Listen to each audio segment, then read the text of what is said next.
Actually make another note about the Egyptian Israeli peace agreement, right? Where basically Israel quote gave the Sinai back to Egypt, right, in peace.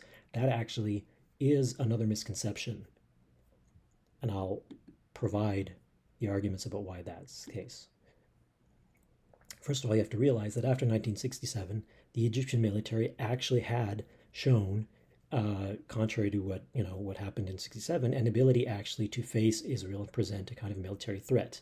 So this is what Eris Weissman says in his book, The Battle for Peace. So uh, above all, the Egyptian military, right, it had reduced the deterrent capacity of our armed forces. So previously, we could expect the Arabs to think twice before allowing their fingers to curl around the trigger. But in the Yom Kippur War, right, which happened afterwards, the Arabs learned that under certain conditions, they were capable of achieving certain battlefield gains.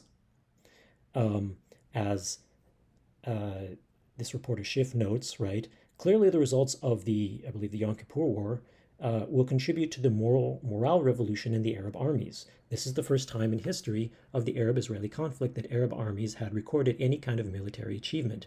They will obviously be spurred on to additional investment and effort to narrow the quality gap. Despite her victories and growing military power, Israel cannot deter her enemies from attacking. The Arabs broke the fear barrier. They weren't victorious, but for the first time, they didn't fail, right? So this is the assessment, I believe, of a Israeli military reporter in the fighting, the conflict in the 70s.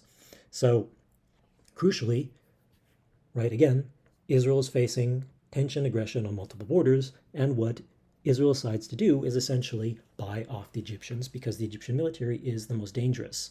This is what Finkelstein says about this, right? In the same period of the conflict, Moshe Dayan remarked to President Carter that if you take one wheel off a car, it won't drive. If Egypt is out of the conflict, there will be no more war. Carter himself agreed with this analysis, and he said the U.S. analysis once again mirrored Israel's.